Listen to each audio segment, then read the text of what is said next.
tudo bem? Boa noite. Vamos começar nossa aula de Direito das Sucessões.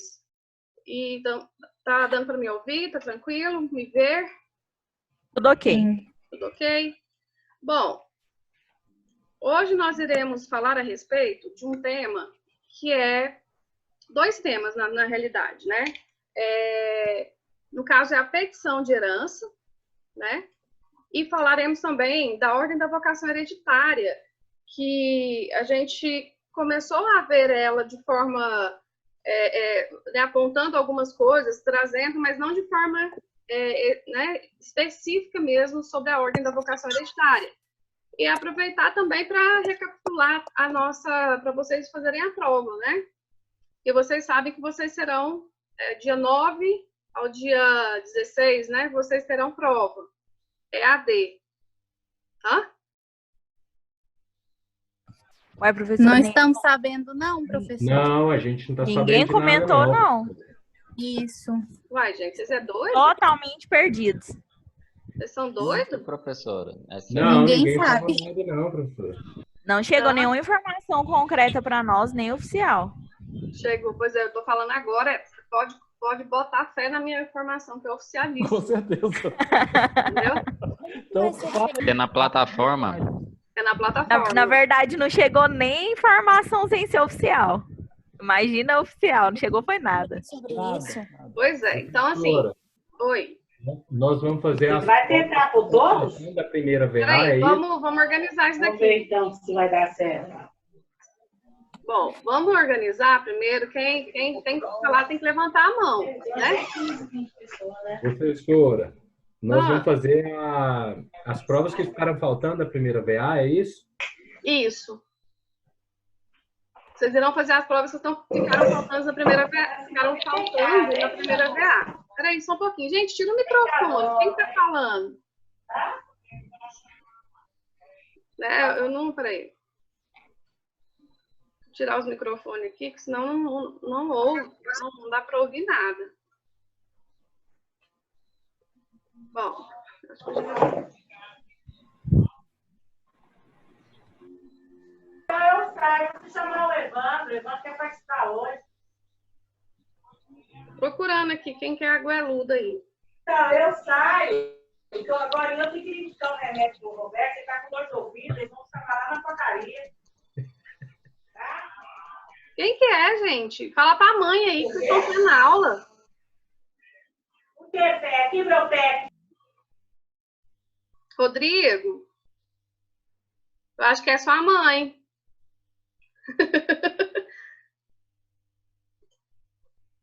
colocaram uma foto antiga do Césio aí também, ó. Não é por nada não, essa aí ela é fake. Olha, você pintou o cabelo, Césio? Você é doida, professora? Tá com cabelo mais lindo que esse. Só Não, porque tá mais lindo, ué. escuro. Tá lindo. Bom, vamos lá, vamos por partes.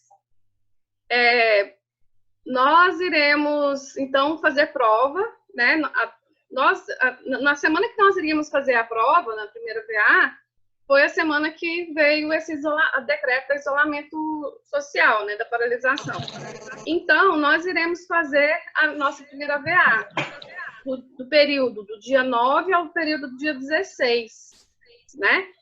Bom, eu não sei como não falaram isso para vocês, mas essa informação que eu vou passar, então depois eu vou falar para a Geisa entrar em contato com o representante, né, para passar essa informação para vocês, porque a prova ela vai ser feita no próprio programa, né, no sistema, no AVA. Então, a gente deixa a prova para vocês lá, né, a gente já elabora a prova, e a partir do dia 9 ao dia 16, vocês terão para fazer a prova. Ou seja, vocês terão mais que um dia para fazer essa prova. Por quê? Pelo fato de...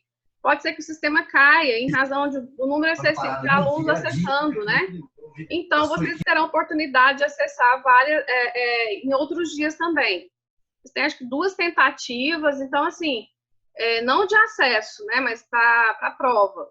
Então, gente, é ótimo, né? É ótimo mesmo, assim, para a gente agilizar essa questão e para não deixar vocês no prejuízo. Até porque, por exemplo, nós já fizemos trabalhos, a minha prova vai valer 80, ela não vai valer 100. Os trabalhos estão com vocês, né? Ficaram com vocês.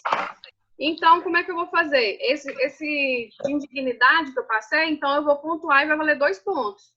Entendeu?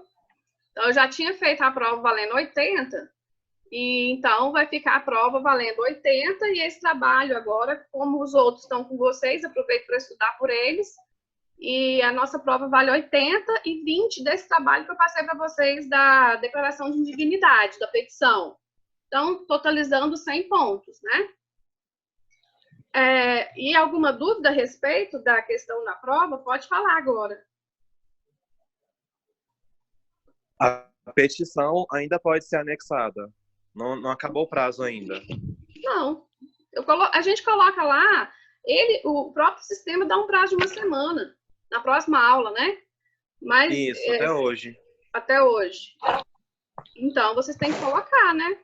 Mas eu acho que, entendi. aí, se qualquer coisa, eu amplio o prazo, entendeu? Se vocês não tiverem como colocar até hoje, eu amplio o prazo, que aí vocês podem colocar, entendeu? Tá bom, obrigado. Tem gente que falou que não estava tendo acesso ao AVA para inserir, aí eu coloquei de novo. Ou seja, eu fiz de novo, coloquei na tarefa, aí parece que agora aí liberou para juntar lá no AVA mesmo. Tudo bem. Essa informação procede, ou seja, que não estava conseguindo incluir a atividade no AVA. Porque eu vi que ninguém incluiu. É porque eu não vi que ninguém incluiu até agora. Não tem ninguém incluiu. Aí eu tava com dúvida se era até hoje ou se vai ter mais prazo. Não, eu consegui incluir ontem à noite. Eu também consegui incluir.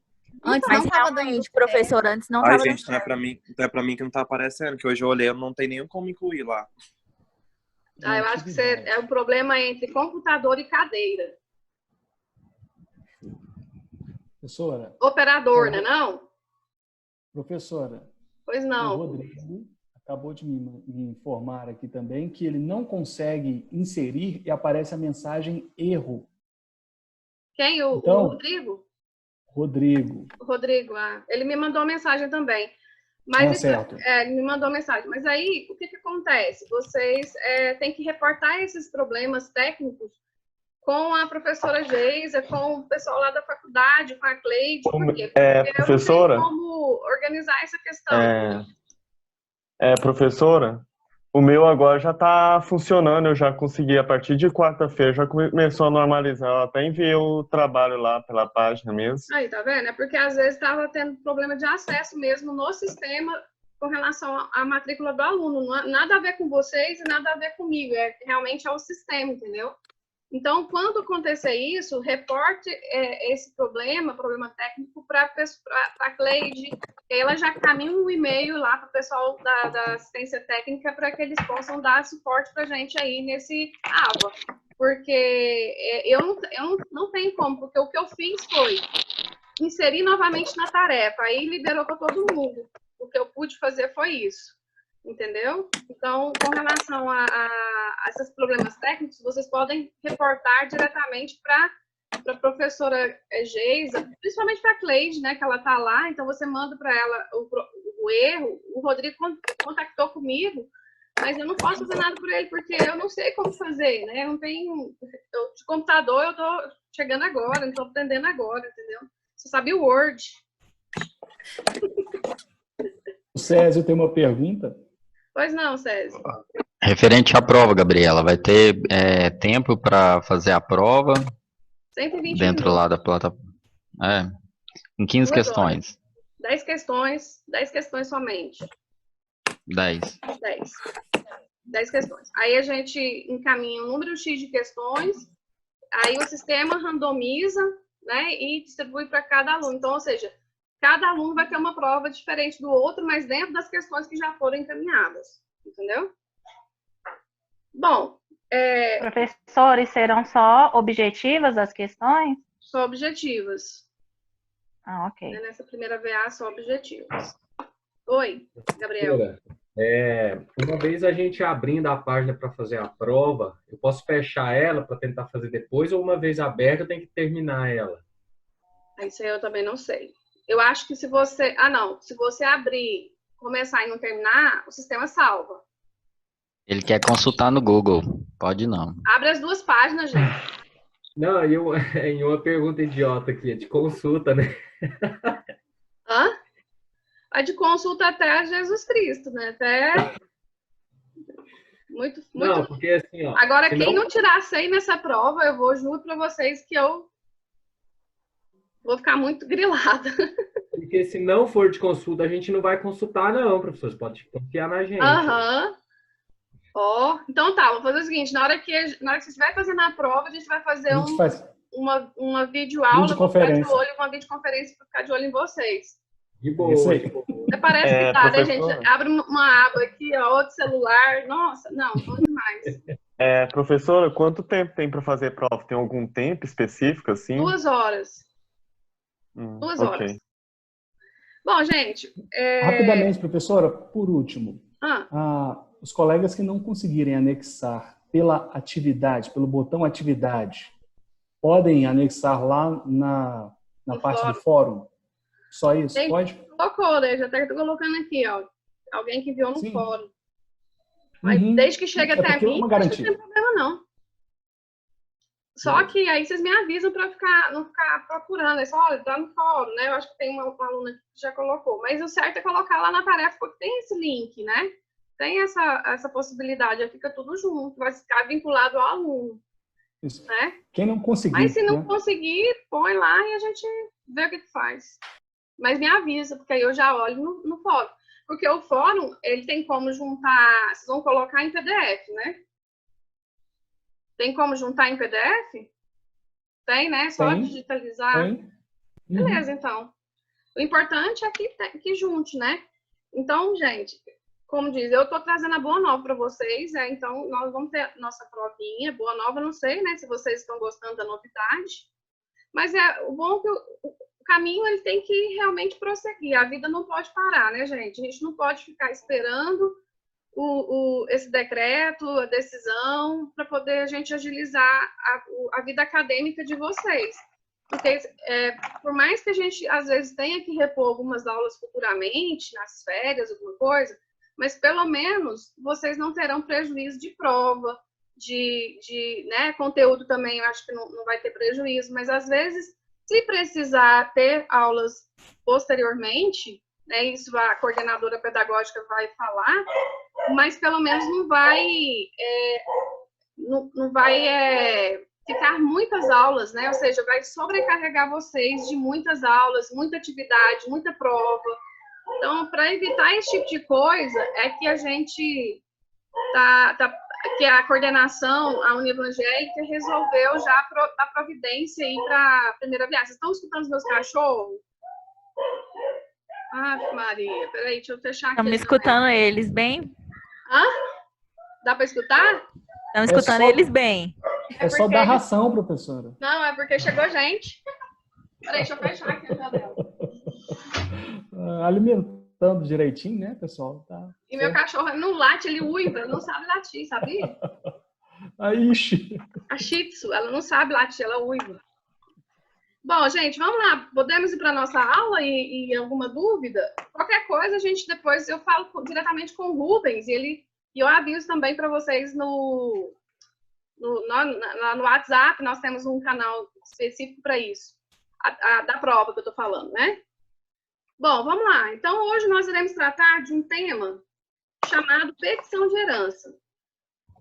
A petição de herança, ela é uma petição, ou seja, uma ação que se propõe para que o herdeiro que ficou de fora, né, pode ser porque ele não tenha sido reconhecido naquele momento, não tenha conhecimento da existência dele naquele momento da abertura da sucessão. Então, nesse caso, é o manejo que esse herdeiro que foi deixado de lado, né,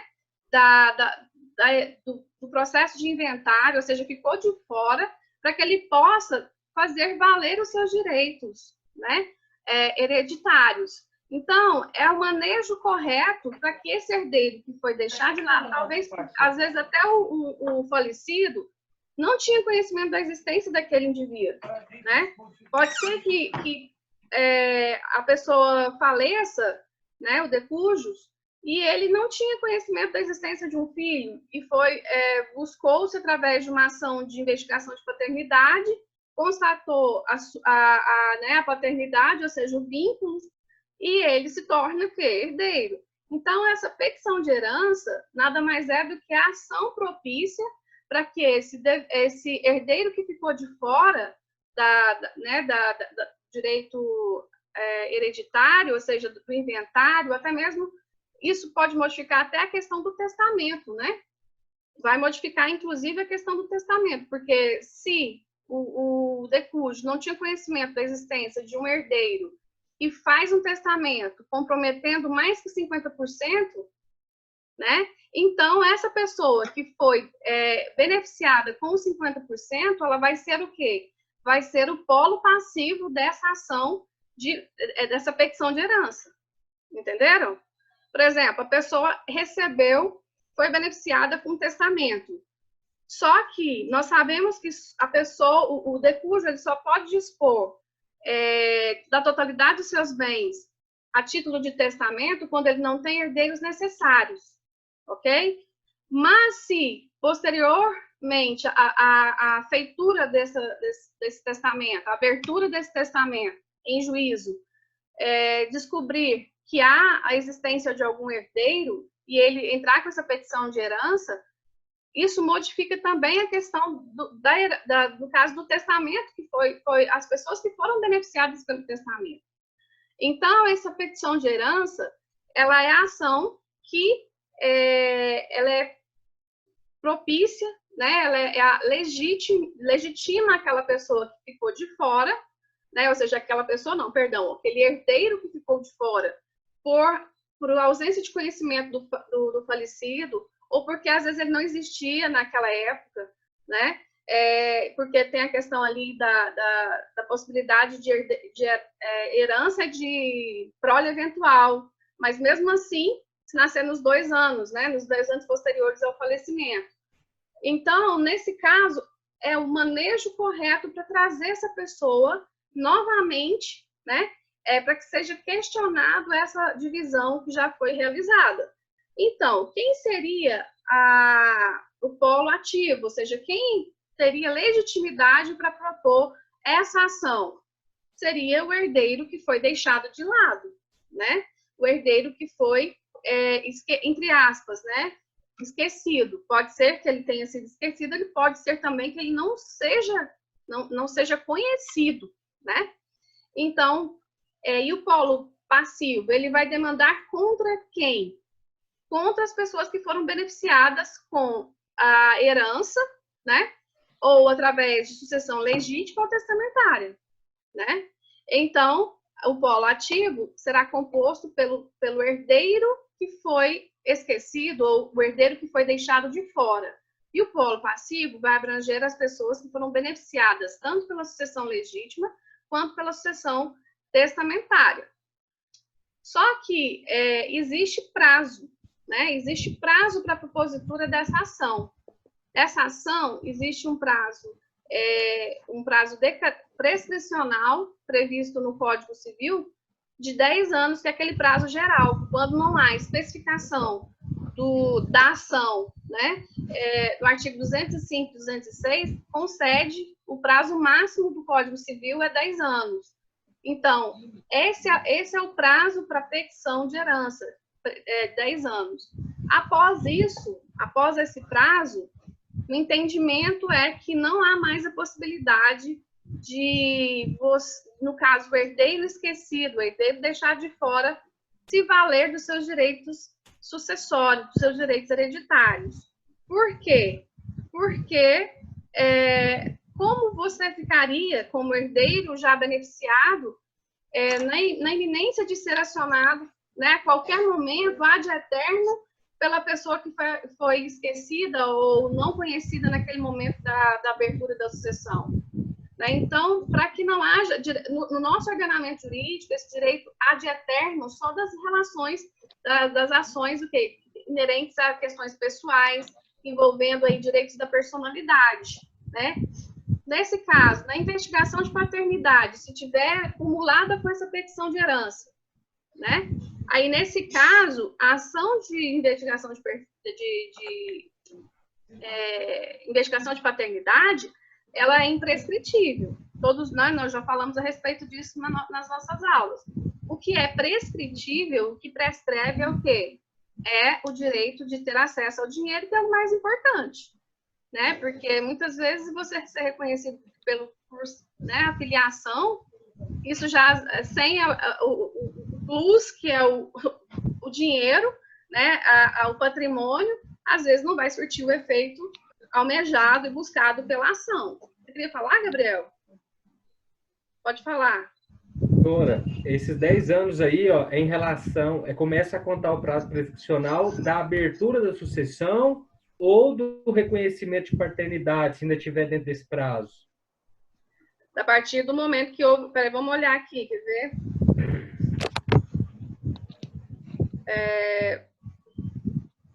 10 anos.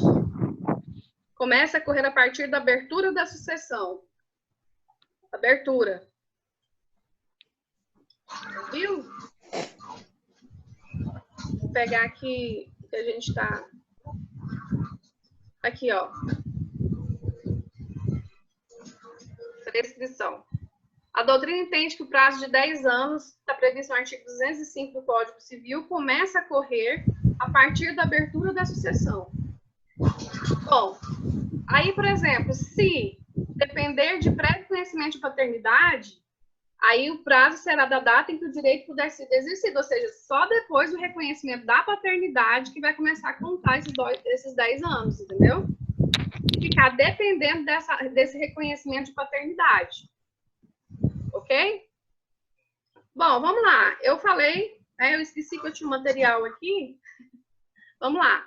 Então, a petição de herança, ela é uma ação que compete ao sucessor preterido, ou seja, esquecido ou deixado de lado, para fim de ser reconhecido seu direito sucessório e obter, em consequência, a restituição da herança. Por que se fala em restituição? Porque essa herança já foi dividida, né? Ela já foi dividida. E ele tem a mesma qualidade de herdeiro, né? Nos termos do artigo 1824, a petição de herança, ela é a ação que compete ao sucessor preterido, ou seja, esquecido ou deixado de fora. Por que ele pode ser... Por que ele foi preterido? Porque ele não era conhecido na época da abertura da sucessão, porque não se encontrou testamento, esse testamento também foi anulado, né? E por se tratar de filho não reconhecido. Acontece muito, né? As pessoas falecem e depois começa a surgir aí filhos não reconhecidos pelo decujus em vida. E aí tem que mover uma ação de investigação de paternidade pós-mortem, né? Depois, atestado a paternidade, você pode, inclusive, cumular essas duas ações e já ingressar ali com uma petição de herança, conclamando todas as pessoas, né, citando as pessoas que foram beneficiadas, os herdeiros que foram beneficiados da sucessão legítima, ou no caso da sucessão, os legatários, no caso de uma sucessão testamentária, para trazer tudo de volta. Aí fala, professora, mas e se no caso já houver, já vendeu o imóvel para uma terceira pessoa, eu posso demandar contra essa terceira pessoa? Né? Pode. Pode sim.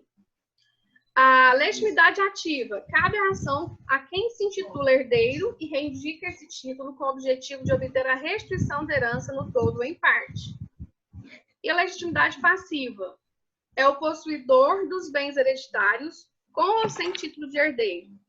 Então, o réu, nessa ação, ele é a pessoa que está na posse da herança como se fosse herdeiro, né? É o herdeiro aparente, assumindo essa posição de herdeiro.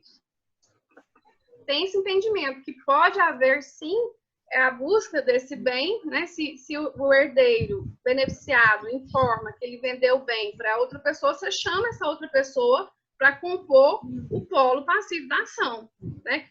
No caso, se tem conhecimento. Se não tem conhecimento, então você pode, inclusive, depois incluir essa pessoa no polo passivo da demanda. entendeu? Gabriela, Oi. Quem me nesse chamou? caso aí, Pode falar. Nesse caso aí, se demandar, quando ele entrar nessa parte aí da petição terceiro, aí ele vai ter que depois entrar com a outra petição cobrando de quem vendeu esse imóvel para ele? Não. Se ele Não, tiver por que devolver esse exemplo, imóvel. eu entro com uma ação, eu vou entrar com uma ação contra o herdeiro beneficiado. Aí o herdeiro beneficiado pega e fala, não, mas eu já vendi esse imóvel para pessoas Y. Aí o que eu faço? Informe isso no processo que está tramitando e chamo essa pessoa, o terceiro, né, Y, para compor o polo passivo da ação, entendeu? O problema desse indivíduo é dele com a pessoa que vendeu.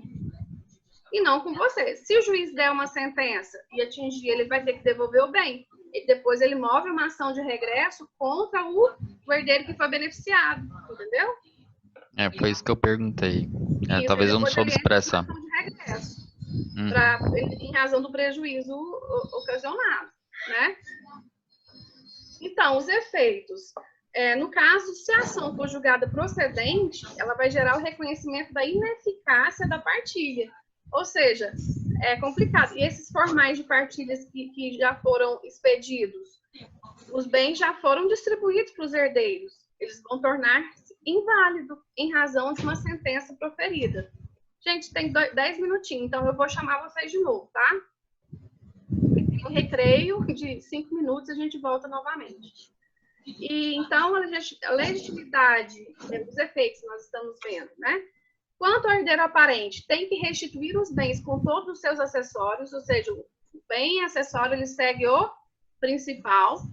Ele responderá por perdas e danos, bem como pelos frutos que tiver colhido, ressalvado o direito de retenção, se estiver de boa fé. No caso, esse terceiro que adquiriu o bem, ele está de boa fé. Né? Esse terceiro que comprou o bem do herdeiro, né? Ele é uma pessoa que adquiriu de boa fé. Em regra, nós não podemos aqui alegar a má fé dele, porque ele falou assim, não, tá tudo certo, o inventário já foi finalizado, né?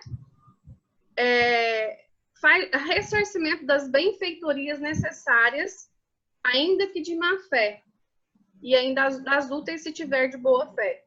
Quanto às voluptuárias, somente se tiver de boa fé. Quanto ao terceiro adquirente, o herdeiro, artigo 1827, o herdeiro pode demandar os bens da herança, mesmo em poder de terceiro, sem prejuízo da responsabilidade do possuidor originário pelo valor dos bens alienados. Então, aqui, artigo 1827, vocês já podem fazer um adendo aí a respeito dessa possibilidade. A petição de herança, como nós falamos, ela, em regra, gente, ela pode ser acumulada com uma ação de investigação de paternidade. Aqui, a súmula do STF fala 149, que é imprescritível a ação de investigação de paternidade, mas não o é a da petição de herança. E a doutrina entende que o prazo é o prazo geral previsto no artigo 205, né, e 206 do Código Civil, que é de 10 anos. Porque lá não menciona um prazo de uma ação específica, né? Então entende-se que se trata aí o prazo prescricional de 10 anos do prazo geral previsto no Código Civil. Bom, no entanto, aqui que nós estávamos falando que eu estava falando com o Gabriel, se a legitimação depender de prévio reconhecimento da paternidade, o prazo vai começar a correr, o prazo prescricional, a partir do momento em que se o quê? For reconhecida a paternidade. Né? Então, aí esses 10 anos... se uma ação de investigação de paternidade durar 5 anos. Então, né, depois dos 5 anos, começa a correr aí os 10 anos. Né? Então, é isso. Hoje, essa petição de herança, ela é bem pequenininha. E eu vou disponibilizar para vocês também lá na plataforma AVA. Tá? E para que a gente possa... essa matéria não vai cair na prova, tá? O que está lá no AVA, gente, que é direito à herança vacante, herança jacente, também essa petição de herança que eu vou colocar agora, né? Esses tópicos não vão cair na prova. O que vai cair na primeira VA? Somente os tópicos que eu passei para vocês lá na aula presencial. Vocês já devem ter anotado, né? Então, aquilo que vai cair na prova, aquela matéria que vai cair na prova, não vai cair na prova, o que a gente começou a ver aqui no AVA. Vai cair, se for cair, no caso, cai na segunda VA, mas não na primeira. Ok? Então, o que vai cair na prova? Aquelas matérias que nós já vimos, aquela parte geral das sucessões, no caso, a sucessão legítima, no caso, a título singular, universal, a questão de herdeiro, herdar por direito próprio, direito de apresentação, renúncia, aceitação, né? Então, tudo isso, aqueles tópicos que nós combinamos lá, é o que vai cair na prova, tá? E esses que nós postamos posteriormente aqui no AVA, não vai cair para vocês, tá bom? Mas também se cair, né, gente, vocês não podem responder, né? Com certeza, né? Então, a gente termina esse primeiro tempo da aula agora, porque aí a gente passa para o segundo, que é falar a respeito da vocação hereditária, da ordem da vocação hereditária. Tá bom? Deixa eu ver o que vocês estão perguntando aqui no chat. Professora, eu tenho uma dúvida a respeito da aula passada. Pode tirar agora? Como é que vai fazer? Pode, se for menos de 4 minutos. Não, é rapidinho, desculpa estar mudando de assunto, mas lá no slide 10, exatamente, fala lá que tem 6 meses para habilitar os sucessores, né? Falando da herança jacente. Só que no mesmo slide ele se refere a 1 ano, tem 2 hipóteses, aí não ficou claro se esses 6 meses para habilitar... Porque é o seguinte, esse 1 ano é o período que...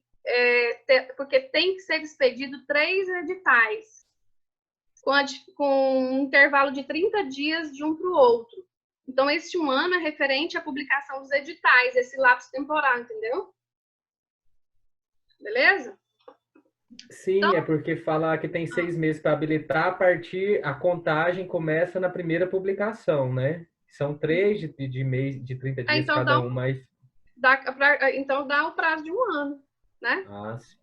Então, é o prazo de 1 ano, é o trâmite, 1 ano, que primeiro edital, né, 30 dias, depois são 3 editais, e tem que dar um intervalo de 30 dias, por quê? Porque o edital ele tem que ficar publicado no átrio, nos locais de grande acesso, né, além de ser publicado no Diário Oficial, ele vai ficar nos átrios, nos cartórios, para que todos tenham acesso. Ninguém lê, né?